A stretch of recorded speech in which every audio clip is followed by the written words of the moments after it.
Hello everyone! I took a little time out from working on a review this week, and I thought I'd use the break to publish a couple of videos I had already filmed way back in February that I've been sitting on. This is the second of two. I filmed these dramatic readings at the end of February, but then I held on to them because, well, I was nervous about posting them, and the time just never seemed right. I don't know yet if I'm going to do any more. I'll have to see how these ones are received. Hopefully you find them entertaining, even though it is a little bizarre that I chose to read a couple dark, spooky stories in such a bright, sunny setting. I did remember to do a sign-off at the end of this one, so without further ado, enjoy the video. The Telltale Heart by Edgar Allan Poe. True, nervous, very nervous, dreadfully nervous I had been and am. But why will you say that I am mad? The disease had sharpened my senses, not destroyed, not dulled them. Above all was the sense of hearing acute. I heard all things in the heaven and in the earth.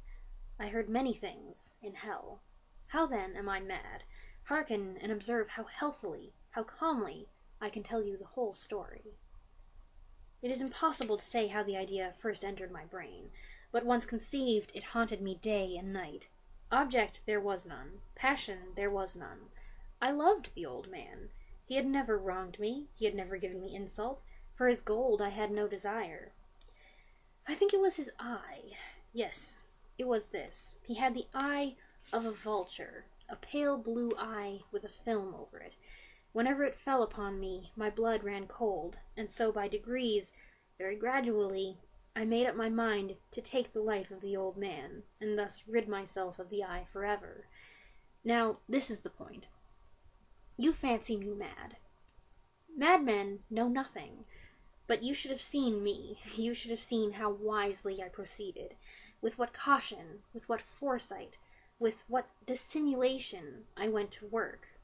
I was never kinder to the old man than during the whole week before I killed him. And every night, about midnight, I turned the latch of his door and opened it, oh so gently, and then when I had made an opening sufficient for my head, I put in a dark lantern, all closed so that no light shone out, and then I thrust in my head. You would have laughed to see how cunningly I thrust it in. I moved it slowly, very slowly, so that I might not disturb the old man's sleep. It took me an hour to place my whole head within the opening so far that I could see him as he lay upon his bed. Would a madman have been so wise as this? And then, when my head was well in the room, I undid the lantern cautiously. Oh, so cautiously. Cautiously, for the hinges creaked. I undid it just so much that a single thin ray fell upon the vulture eye. And this I did for 7 long nights, every night just at midnight, but I found the eye always closed, and so it was impossible to do the work, for it was not the old man who vexed me, but his evil eye. And every morning when the day broke, I went boldly into the chamber and spoke courageously to him, calling him by name in a hearty tone, and inquiring how he had passed the night. So you see, he would have been a very profound old man indeed to suspect that every night, just at 12, I looked in upon him while he slept. Upon the 8th night, I was more than usually cautious in opening the door. A watch's minute hand moves more quickly than did mine. Never before that night had I felt the extent of my own powers, of my sagacity.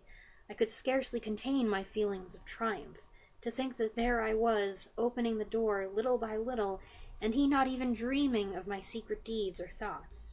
I fairly chuckled at the idea, and perhaps he heard me, for he moved on the bed suddenly, as if startled. Now you may think that I drew back, but no. His room was as black as pitch with a thick darkness, for the shutters were close-fastened through fear of robbers, and so I knew that he could not see the opening of the door, and I kept pushing it on steadily. I had my head in, and was about to open the lantern, when my thumb slipped upon the tin fastening, and the old man sprang up in bed, crying out, "Who's there?" I kept quite still, and said nothing. For a whole hour I did not move a muscle, and in the meantime I did not hear him lie down.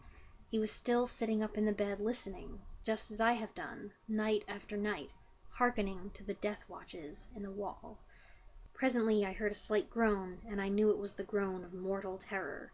It was not a groan of pain or of grief. Oh no, it was the low, stifled sound that arises from the bottom of the soul when overcharged with awe. I knew the sound well. Many a night, just at midnight, when all the world slept, it has welled up from my own bosom, deepening with its dreadful echo the terrors that distracted me. I say I knew it well. I knew what the old man felt, and pitied him, although I chuckled at heart. I knew that he had been lying awake ever since the first slight noise when he had turned in the bed. His fears had been growing upon him ever since. He had been trying to fancy them causeless, but could not. He had been saying to himself, "It's nothing but the wind in the chimney. It's only a mouse crossing the floor," or "It's merely a cricket which has made a single chirp." Yes, he had been trying to comfort himself with these suppositions, but he had found them all in vain. All in vain, because death, in approaching him, had stalked with his black shadow before him and enveloped the victim. And it was the mournful influence of the unperceived shadow that caused him to feel, although he never saw nor heard, to feel the presence of my head within the room. When I had waited a long time, very patiently, without hearing him lie down, I resolved to open a very, very little crevice in the lantern. So I opened it. You cannot imagine how stealthily, until at length a single dim ray, like the thread of the spider, shot from out the crevice and fell full upon the vulture eye. It was open, wide open, and I grew furious as I gazed upon it. I saw it with perfect distinctness, all a dull blue, with a hideous veil over it that chilled the very marrow in my bones. But I could see nothing else of the old man's face or person, for I had directed the ray, as if by instinct, precisely upon that darned spot.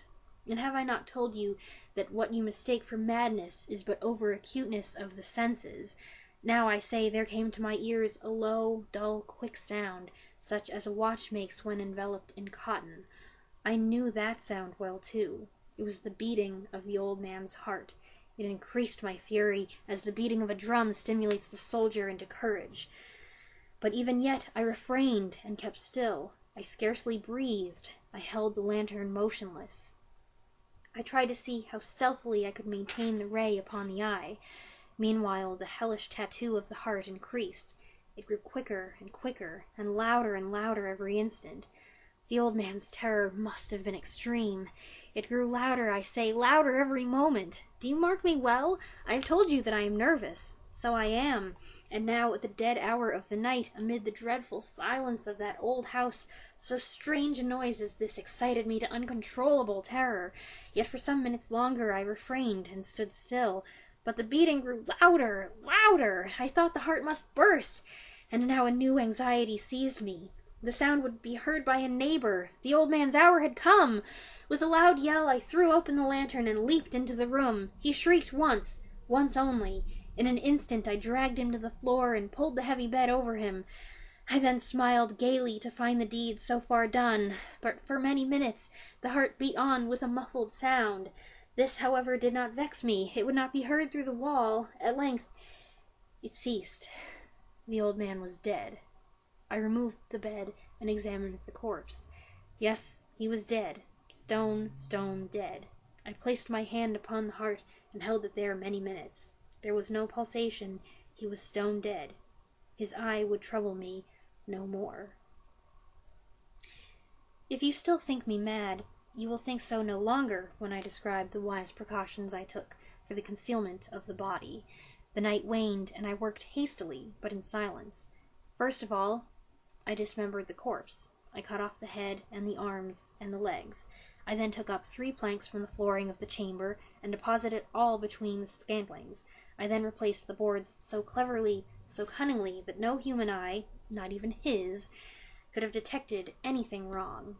There was nothing to wash out, no stain of any kind, no blood spot whatever. I had been too wary for that. A tub had caught all. When I had made an end of these labors, it was 4 o'clock, still dark as midnight.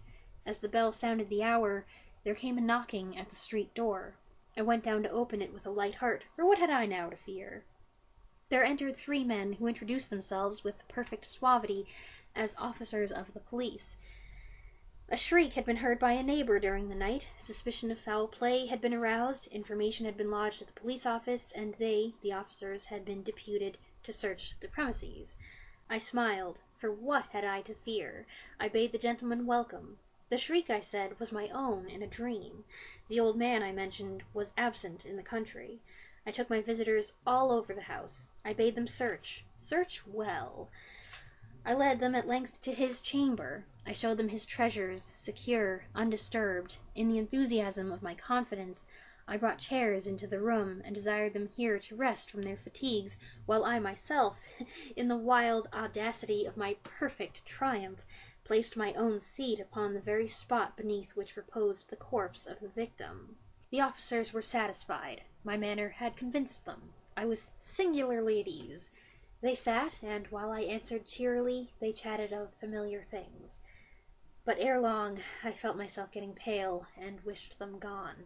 My head ached, and I fancied a ringing in my ears. Still they sat, and still chatted. The ringing became more distinct. It continued, and became more distinct. I talked more freely to get rid of the feeling, but it continued and gained definiteness, until at length I found that the noise was not within my ears. No doubt I now grew very pale, but now I talked more fluently and with heightened voice. Yet the sound increased, and what could I do? It was a low, dull, quick sound, much such a sound as a watch makes when enveloped in cotton. I gasped for breath, and yet the officers heard it not. I talked more quickly, more vehemently, but the noise steadily increased. I arose and argued about trifles in a high key and with violent gesticulations, but the noise steadily increased. Why would they not be gone? I paced the floor to and fro with heavy strides, as if excited to fury by the observations of the men, but the noise steadily increased. Oh God, what could I do? I foamed, I raved, I swore. I swung the chair upon which I had been sitting, and grated it upon the boards, but the noise arose over all and continually increased. It grew louder, louder, louder.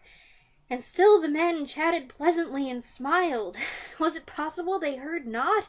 Almighty God, no, they heard, they suspected, they knew. They were making a mockery of my horror.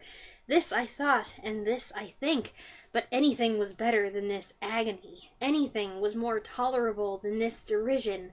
I could bear those hypocritical smiles no longer. I felt that I must scream or die. And now, again, hark! Louder! Louder! Louder! Louder! Villains! I shrieked. Dissemble no more! I admit the deed! Tear up the planks! Here! Here! It is the beating of his hideous heart! I threw myself into that more than I expected to. That was The Telltale Heart by Edgar Allan Poe. I hope you enjoyed the video. Thanks for watching.